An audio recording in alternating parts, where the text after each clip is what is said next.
We've heard some fairly outlandish, controversial, some might say outrageous things from the Trump administration in its first 3 months in power. Hard to know where to start on that list.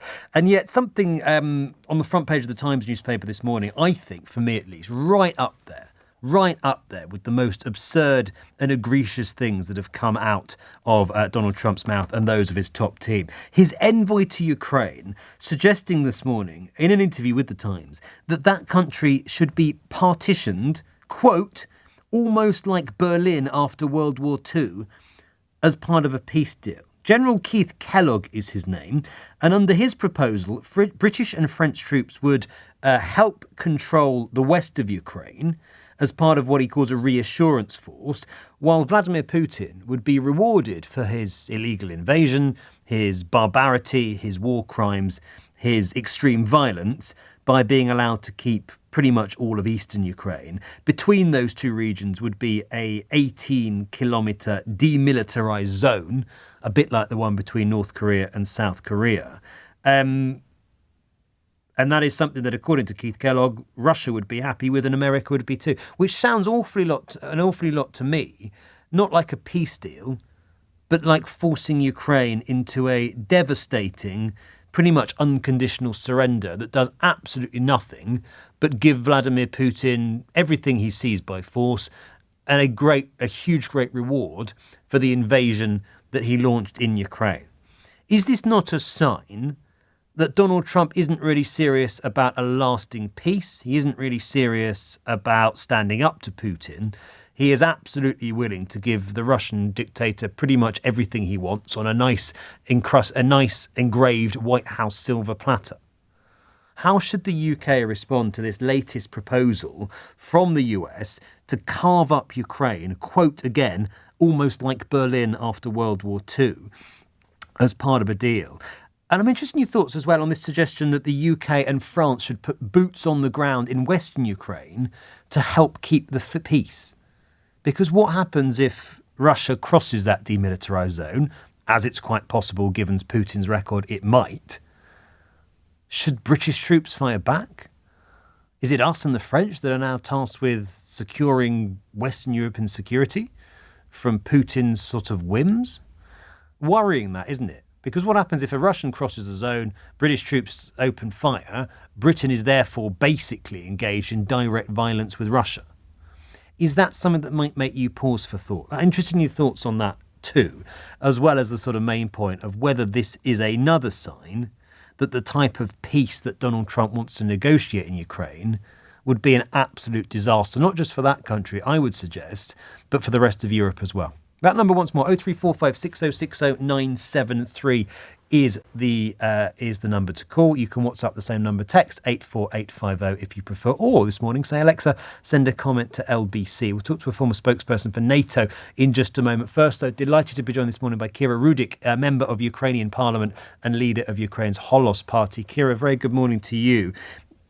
This language, I mean, we'll talk about the plan in just a minute, but the language, almost like Berlin after World War II. What do you make of that being uttered by General Keith Kellogg, who plays a pretty pivotal role in determining the future of your nation? Morning. So this statement is, of course, outrageous for us.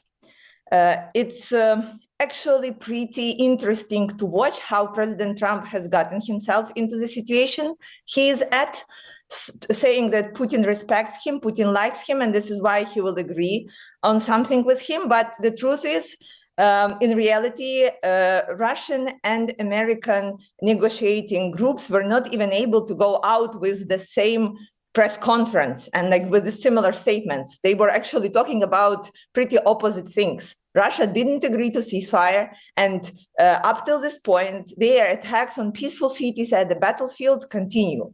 So right now, President Trump, who promised to end the war really quickly, given that he has a good stance with Putin, has failed in fulfilling this promise, and now they're trying to find a way out. And we see this statement by Keith Kellogg as one of these attempts to get out of this, to offer something that will be completely 100% unacceptable, not only for Ukraine, but actually for Europe and for the democratic world, and then say, well, we have tried. Well, I want to state once again, Ukraine didn't ask to have any other troops on the ground. What we have been asking is to arm us to the teeth. And we will be defending not only ourselves, we will be defending the whole Europe. And we will continue doing that because we know that nobody will be fighting for our land, for our motherland, as we do. So that's why right now the discussion should be again, like, what are the ways of getting additional funds and resources into producing more weapons and supplies and sending them over? This is the critical question. Unfortunately, we do not believe that any negotiations with Russia will lead to any kind of result. And it's not because we don't believe it, like, in our hearts, because since 2014, we had more than 200 rounds of ceasefire negotiations and more than 26 times when Russia agreed to ceasefire and then broke it. So if someone wants to repeat this cycle, okay. But in general, we just know that proposing that Ukraine will be split as Berlin is actually answering simple question of what's going to happen after ceasefire. And we do not agree with this answer. But the more complicated question that nobody is able to answer is, how do you get Russia to get to the ceasefire? And unfortunately, this is the way that General Kellogg is not answering in his interview. Well, that's why I say, and we'll ask a former NATO spokesperson about this in a moment, it seems to me like more of a surrender deal than anything else. I hear your point, Kira, and obviously it's difficult, and everybody hoped it wouldn't get to this point. But the parts of eastern Ukraine, the Donbass, that are currently occupied by Russian troops, as much as we might hate this to be the case, is it not realistic to think that they are likely to remain occupied by Russian troops because you just, at the moment, are unlikely to be able to expel Putin's troops from every inch of territory that he seized? Let's talk about which territories are we discussing, because right now when we are talking, Putin's army is on the offensive in 2 Ukrainian regions. So maybe by the time we talk next time, the situation will be very different and much worse. So you would say again, the issue with us is not that we do not believe that we can take some of our territories back and free our people. The issue is again of what's going to happen next, because Putin was always using this, as they call, salami technique, when they take piece by piece by piece, and they are not stopping unless they are stopped by brutal force from the other side. But so I think, again, we are not even at the point saying, oh, Ukraine should give up to this and that. The main question would be, how do we make sure that after we stop somewhere, Russia wouldn't take more? Maybe not right now, in a year, 2, 5 years. So you would be willing to potentially accept that once this war ends, some territory that was Ukrainian at the beginning is now Russian, but you want complete security guarantees that will be the end of the matter? Then let's start with the question vice versa. The moment we will hear the real security guarantees, we will then can start the discussion about which territories are covered by these security guarantees. As of right now, we haven't heard a single person talking or approving those security guarantees. And everybody is asking us, well, what you are ready to give up, without, again, saying, okay. Yeah, it's a very fair point. Okay, if we give that up, what do we get? The proposal from Keith Kellogg to have, and this is something that Keir Starmer has been talking about, British troops and French troops on the ground in Western Ukraine as part of a reassurance force. Is that something that would potentially prove part of those security guarantees that you seek, Kira? The question you asked yourself before, that I don't think, again, anybody answered. What would happen if Russia breaks their part of the deal? And the factual statements from the past are telling that they intend to do this. And this war is very different from the wars that we have seen before, because this is the war of the artillery and the drones right now. So if there is some anonymous drone that is attacking British troops, what's going to happen next? And I think this question you need to answer to yourself before you're sending the troops, and not after. It's a very fair point. Kira, thank you very much indeed. Kira Rudik, member of Ukrainian Parliament, leader of Ukraine's Holos Party. Listening to that was Mark Laity, former spokesperson for NATO and former defence correspondent at the BBC as well. Mark, very good morning to you. You heard there, Kira saying this is another outrageous proposal from the Trump administration. Do you share that view?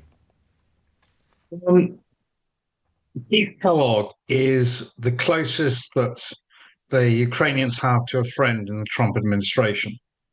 I don't think it's outrageous. I think it's strange in some respects, but I think it's a little bit of a general musing. Kellogg has actually been sidelined by Trump in these negotiations because he was too friendly to the Ukrainians. I think what he is doing is trying to say, how could it be feasible for French, British, and other NATO or maybe Australian troops to be in Ukraine at all? I don't think it's put it over very well. I'm not surprised that people have reacted quite badly. But my sense is that he's probably saying, look, you want to get French and British troops in. How could you do that? Well, the only feasible way is to keep them to the west of the Dnipro River, which kind of bisects Ukraine. And then you have Ukrainians between the Dnipro River and the front line with Russia, and then you have a demilitarized zone. I think the suggestion of dividing up Ukraine a la West Germany and East Germany in the Cold War is very unhelpful because it gives off a whole set of impressions. I'm not saying it's a good idea. I'm not saying it's a bad idea.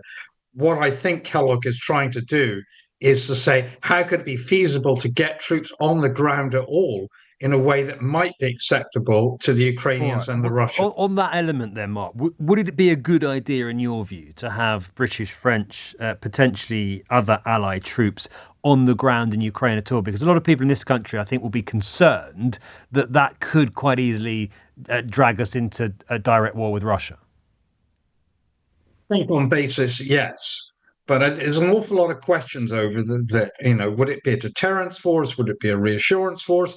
How close would it be to the front line, as Kellogg has now highlighted? What would be its rules of engagement and so on? So it's not a simple yes/no answer. The conditions there, and it's not just trying to avoid the question. It really isn't that simple.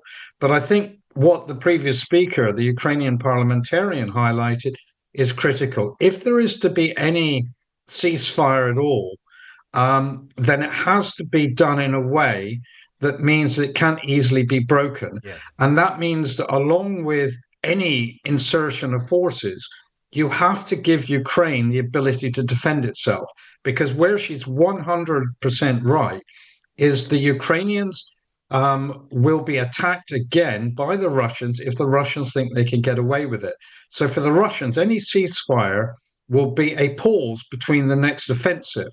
So what you then need to do is to build up the Ukrainian forces so that they are able to defeat and defend themselves against the Russians.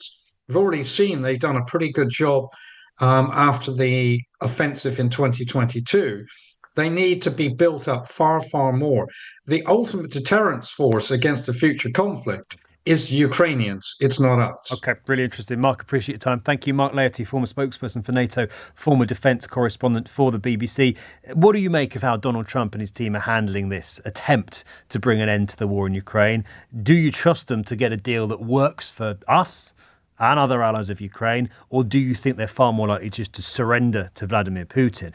And this element of this US plan that would see British and French troops put on the ground in Ukraine to help keep the peace, does that worry you? Is that something you would be willing to sort of see our servicemen and women take part in? Or are you concerned that this is another step towards World War III?